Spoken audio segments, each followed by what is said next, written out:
Tous ceux qui connaissent son nom pensaient qu'il avait disparu à jamais.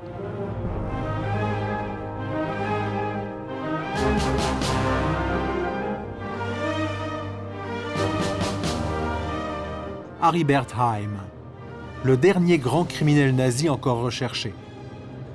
Il est accusé d'avoir assassiné des centaines de juifs pendant qu'il était médecin au camp d'extermination de Mauthausen. Il y a quelques mois, un journaliste de la télévision allemande annonce avoir retrouvé sa trace. Elmar Thewissen reçoit un jour à son bureau un document inattendu. Cette photo. Avec une consoeur du New York Times, il reprend l'enquête et retrouve la trace du boucher de Mauthausen.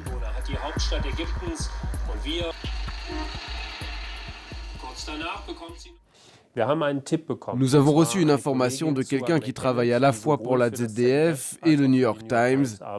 Cette personne vient nous voir un jour et nous dit qu'elle a reçu à son bureau la copie d'une photo que personne n'avait vue encore jusqu'à présent. C'était le cliché le plus récent d'Aribert Heim. Et sur un coin de la photo, on peut apercevoir un bout d'un tampon égyptien. La photo d'un passeport égyptien au nom de Tarek Farid Hussein, le nom sous lequel Heim se cachait en Égypte. Dans les années 80, il s'y était même converti à l'islam, comme pour mieux se fondre dans le décor. Il vivait dans une petite chambre dans un hôtel miteux du Caire. Plusieurs témoins affirment l'avoir bien connu et qu'il est mort le 10 août 1992 dans sa chambre d'un cancer des intestins à l'âge de 78 ans.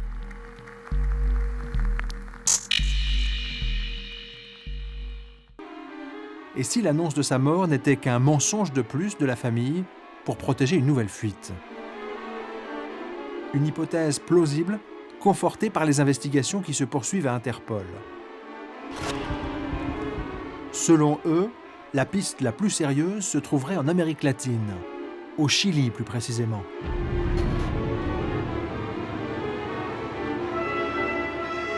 Nous apprenons que Heim a une fille qui vit là-bas, issue d'une première union et qu'il a reconnue à sa naissance. Waltraud Bowser, c'est son nom, 67 ans. Elle habite depuis 30 ans avec son mari à Puerto Montt, en Patagonie, dans le sud du Chili. Pendant plusieurs années, Waltraud effectuait très régulièrement de mystérieux voyages. La police la soupçonnait de rendre visite à son père.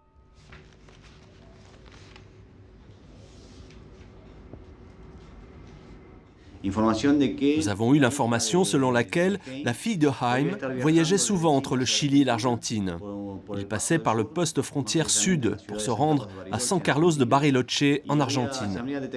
De 2005 à 2006, on nous a signalé de nombreux passages de la famille par cette frontière. Ces déplacements auraient pu être simplement touristiques, mais nous n'avons pas pu le confirmer parce que l'information arrivait toujours trop tard. Nous avons voulu mettre en place des filatures pour voir si ces personnes venaient voir quelqu'un en particulier en Argentine, mais leurs voyages se sont aussitôt arrêtés. De quelle complicité la fille de Heim a-t-elle bénéficié? Qu'a-t-elle donc à se reprocher? Une chose est sûre, une multitude de témoignages récents évoquent la présence d'Aribert Heim dans la région.